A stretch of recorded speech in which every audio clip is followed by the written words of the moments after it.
And we'll start with Ms. Taylor. And good afternoon. Yeah, good afternoon. I think by now everyone's pretty familiar with who I am and what I do and what I'd like to see in the city in terms of a vibrant local food economy. The last time I came into this room, I spent a lot of time listing policy changes that would make my job as a farmer a lot easier. So today I'm going to talk about what we already have accomplished against great odds and invite everyone in this room to pick up a digging fork and join in. I don't want to create a false impression that our farm is idle and in limbo waiting for this legislation to pass, nor that with the passing of the legislation, our work would be done. I also want to steer clear of implying that the roads to a sustainable, healthy community is achieved through one-way channels. We all have a role to play in order to increase residents' consumption of healthy food and implement positive economic and environmental changes in the city. This hearing is not only a chance to support a specific piece of legislation that's been the culmination of 3 years of work on the part of our farm, but also to make sure that politicians, local businesses, organizations, and residents know what's happening at a grassroots level. We growers are a part of living history. Those of us who coerce vitamin-rich produce out of urban soils know that the road is long, and this is only the beginning. Here's a glimpse into our farm year, focusing on the economics of farming, which I notice is a foreign concept to most. I want people to understand how accessible this is. Once this legislation passes, the door will be open for dozens of others to join 3-Part Harmony Farm, Good Sense Farm and Apiary, and Little Redbird Botanicals, the members of Community Farming Alliance. So I want to take some of the mystery out of starting your own farm by reminding everyone here that the #1 investment required is your knowledge and ability, followed by at least one hand, and a penchant to work outdoors in all kinds of weather. To get my farm started, I budgeted about $10,000 for the first 3 years. We start spending money in January when seeds, potting soil, and other supplies must be bought in order to get the greenhouse running by mid-February. The most economically efficient way to buy supplies is all at once because the suppliers give us a bulk discount. In 2014, I've spent just under $2,500 in seeds and plants, an additional $900 on tools, trellis, and knives, and I buy locally produced compost, which I spent about $2,100 on 3 deliveries so far. This prepay system, spending money before you harvest a crop, has created a system of loan dependency for farmers. Lucky farmers take out a loan from themselves or close family members and front the money for supplies from some source of wealth or assets that they have instead of taking on debt with an interest rate. I did this, spending about $8,000 from my savings account in 2012 and 2013. We also take donations and have a small amount of income from sales, though right now that's limited because of a lack of access to sufficient space to grow and sell vegetables. That's why we added plant sales last year. This year we've received just under $9,000 in donations. That in addition to a community grant we received late last year in the amount of $4,750. On this limited income, we have 3 employees who work a total of 16 hours a week. We also have an incredibly generous work exchange program, so volunteers receive $30 to $35 in produce in exchange for 3 hours of labor. The first year we operated in the red. The next year we broke even. This year, we're on pace to finish with money in the bank account to help cover some of those January 2015 expenses. It's pretty good for a new farm. Each time someone drives by and stops and asks, "What are you doing in that big field?" and are amazed by the transformation over the last 2.5 years, it boosts my spirits and prepares me for another hard day. Our productivity is on par with a successful farm as well. This year, our greenhouse grew 1,400 tomato plants alone. We had 11 different kinds of basil, 10 other herbs, and your typical array of peppers, squash, cucumbers, eggplants, and chilies. In addition, we added bedding plants this year, so now DC gardeners can have a source of pesticide-free pansies and petunias. From mid-February to mid-June, we grow seedlings for the farm and for local gardeners. I also have a bit in here in the prepared testimony about how much produce we've donated just this year alone, and I'll be happy to take questions about it. Thank you, Ms. Taylor. Ms. Robinson? No, my name is Tambra Stevenson with NativSol Kitchen. Did I call your name? No, you had mentioned if anyone was on the testimony to speak earlier, and I believe I forgot what number, 7 or something like that.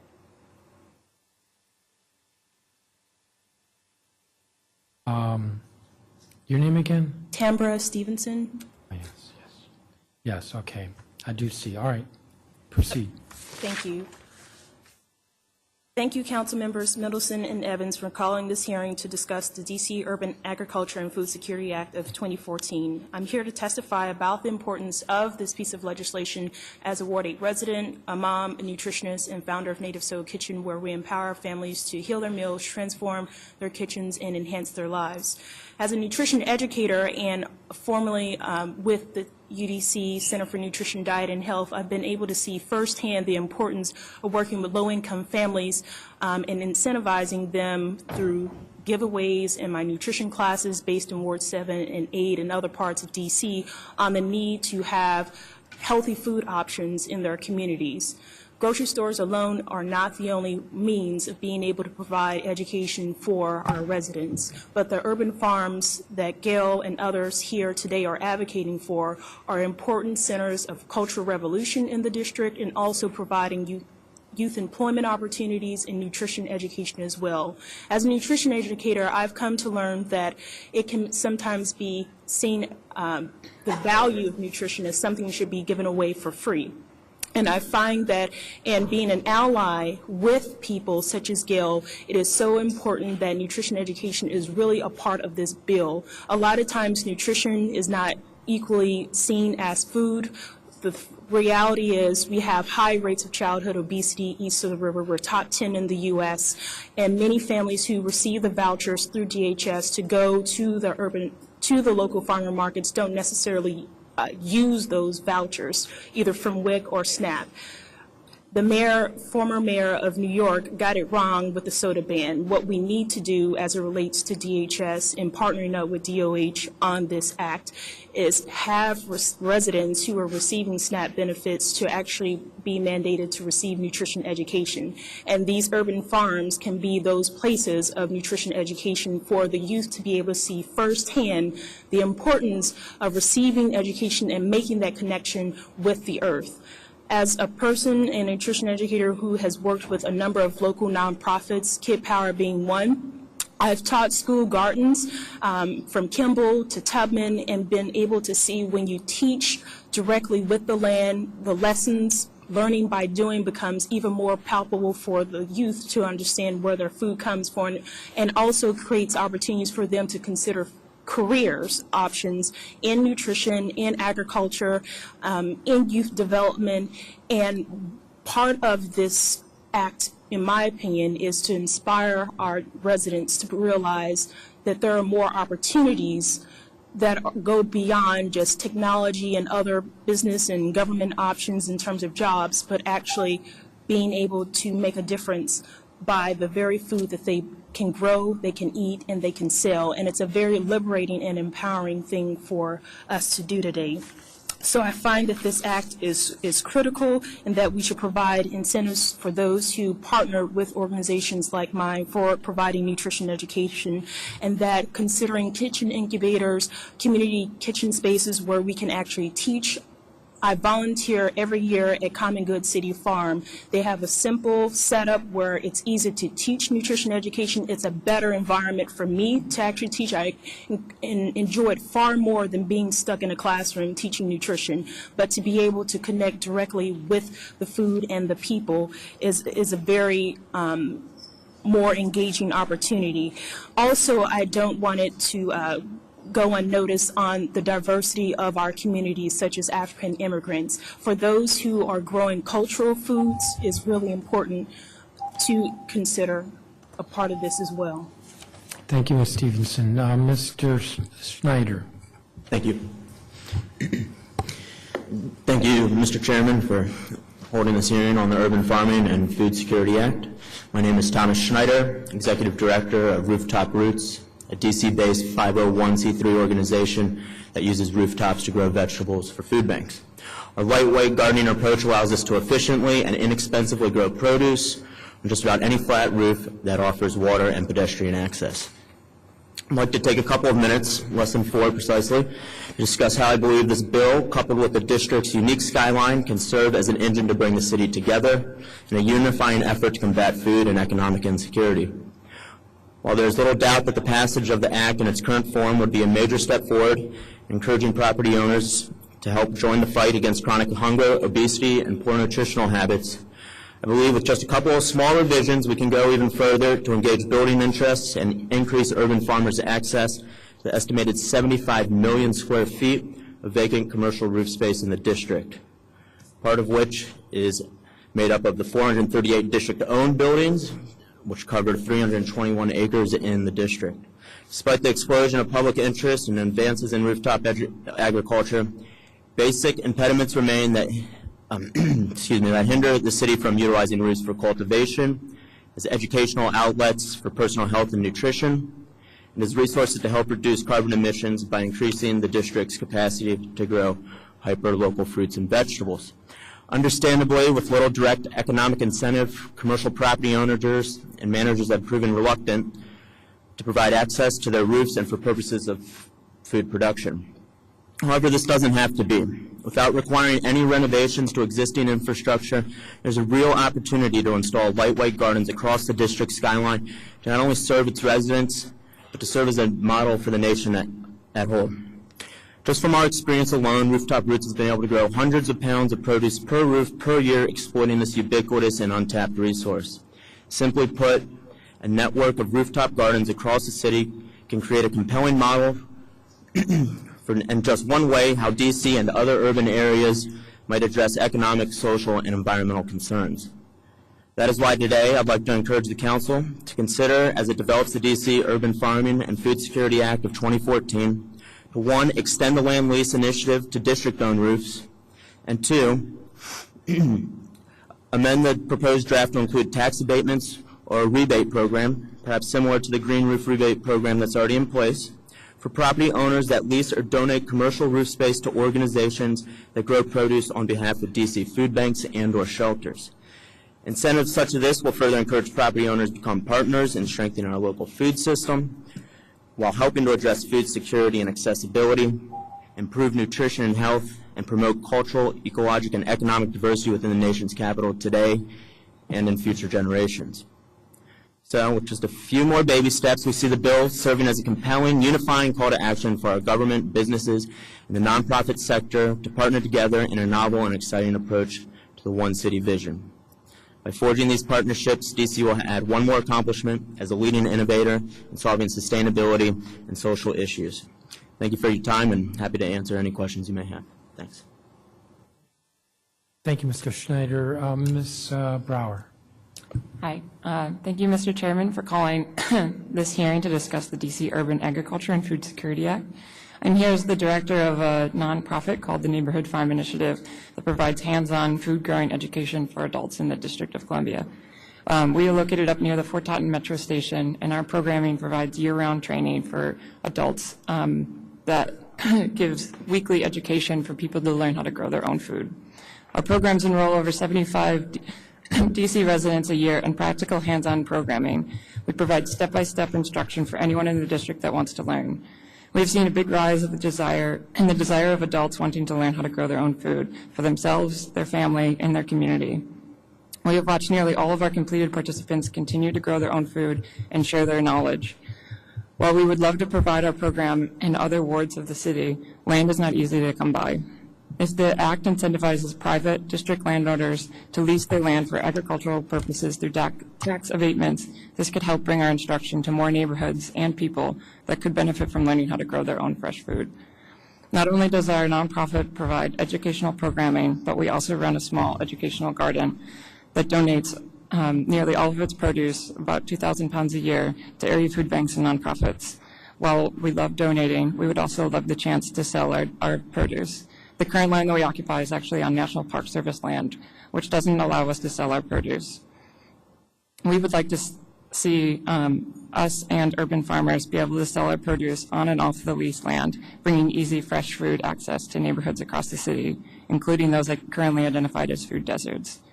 I hope to see the following additions be included in this legislation: incentivizing public and private landowners to give longer-term leases that would ensure urban farmers' input of time and money to be given, and also to be given back tax forgiveness for private landowners who contribute land to a land trust. Thanks.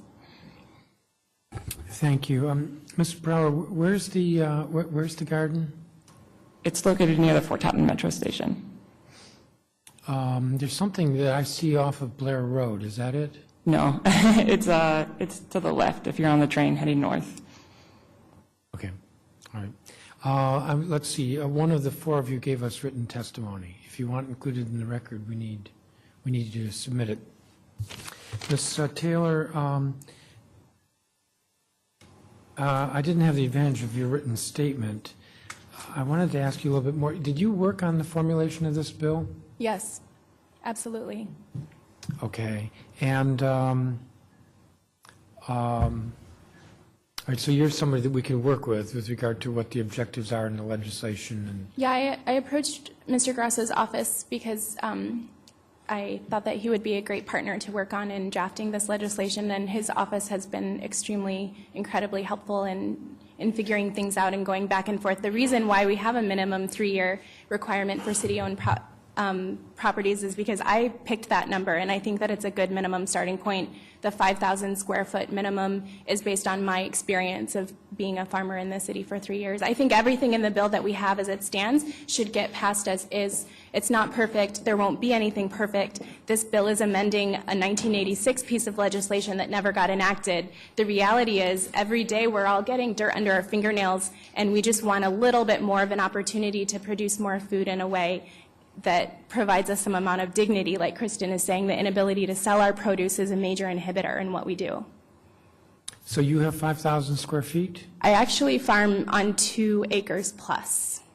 I thought 5,000 square feet would be the minimum in a single plot that would make it worth going there and tilling. And this is in the city? Yeah.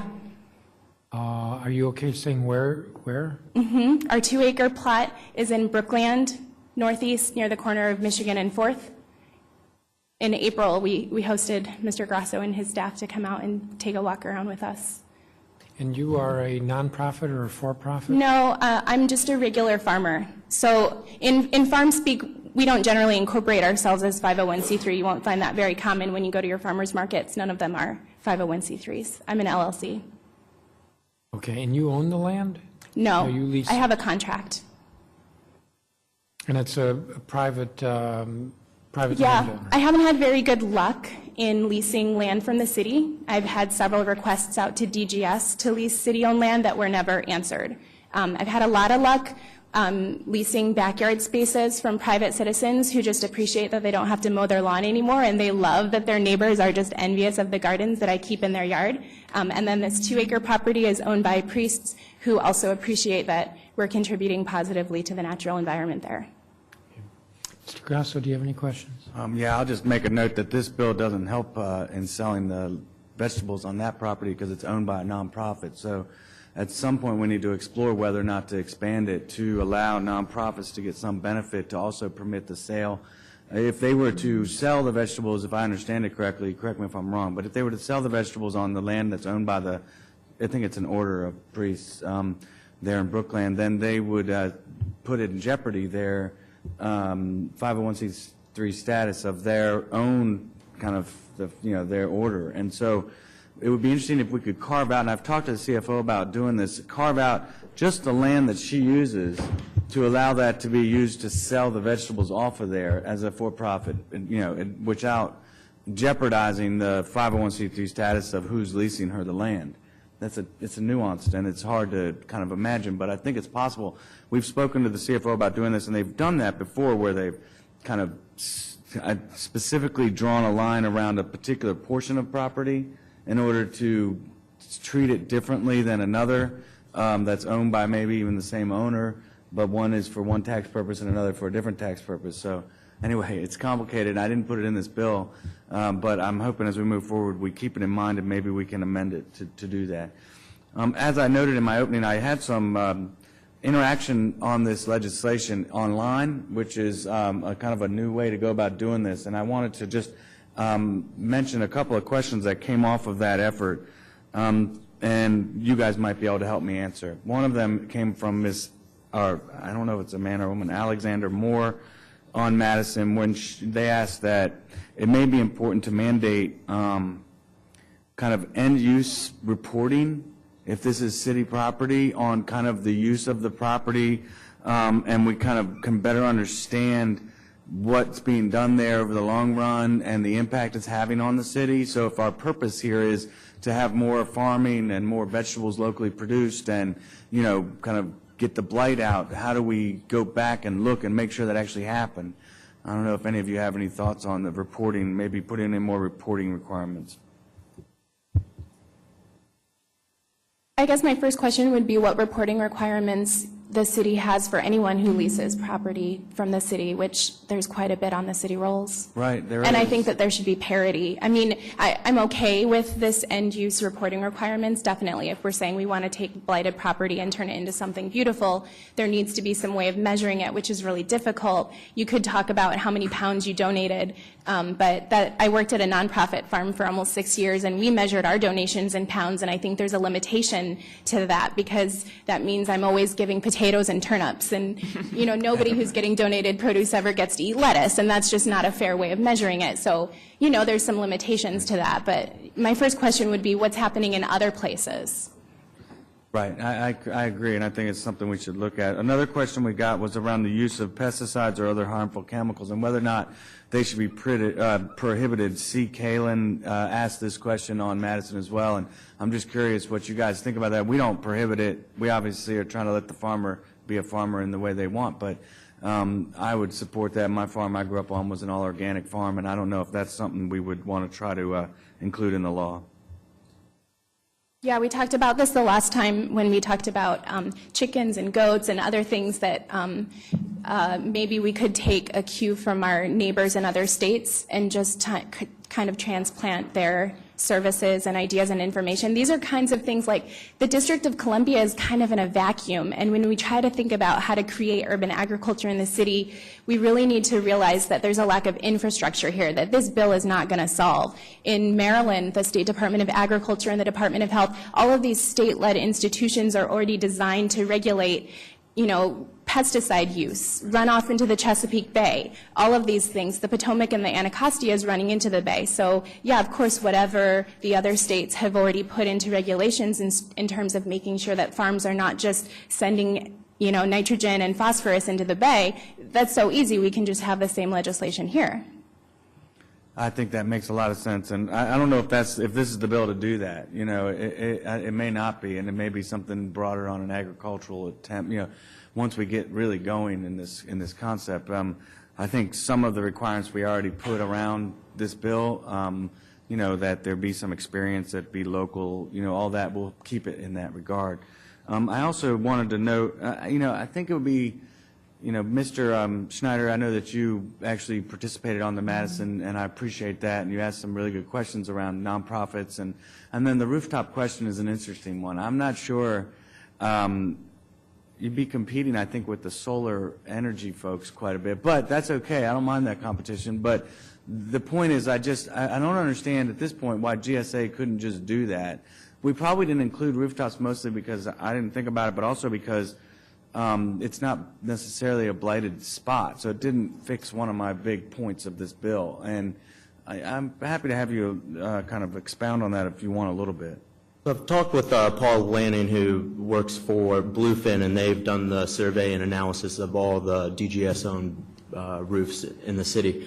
We don't look at it so much as competing against solar, but as a potential opportunity to leverage roofs that, A, don't meet the criteria for holding solar panels, don't have the roof life expectancy.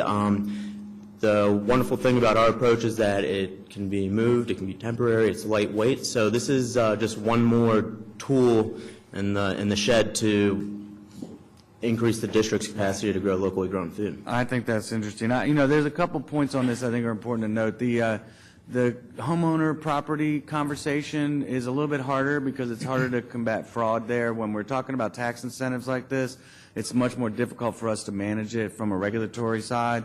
It's also important, the reason nonprofits aren't in here is because we're giving tax breaks. And so it would be a different incentive base to get them to be engaged.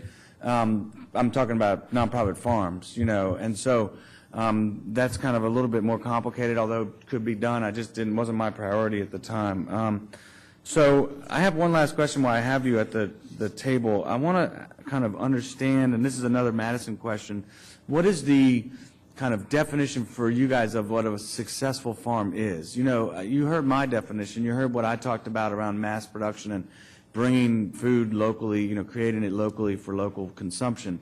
What's a successful farm? How much money do you have to make? Where does the food have to go? All those conversations. I'll give you the rest of my time to talk about that.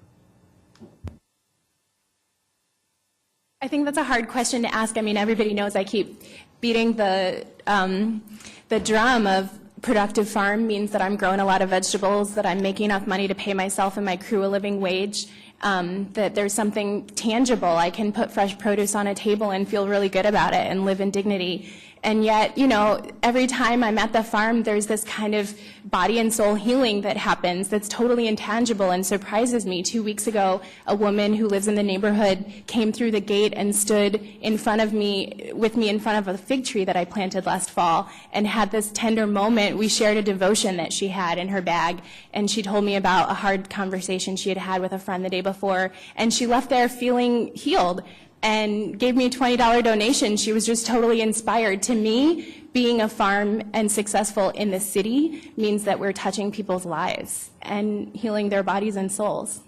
You know, I'll tell you, when I was a kid and we were on a 65-acre farm out in Virginia in Loudoun County, my family did all organic farming. We had animals, we had vegetable garden and everything, and we had enough vegetables there to give it away, a lot of food.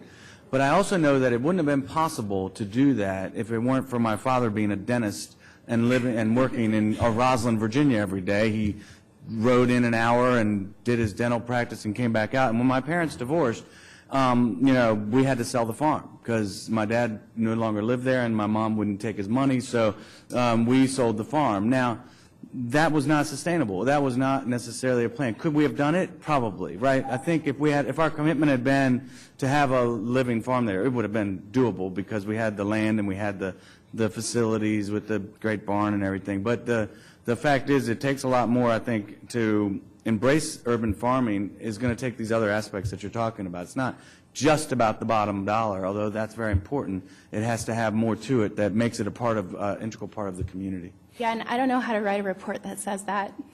Well, you're going to have to figure it out. Thank you all.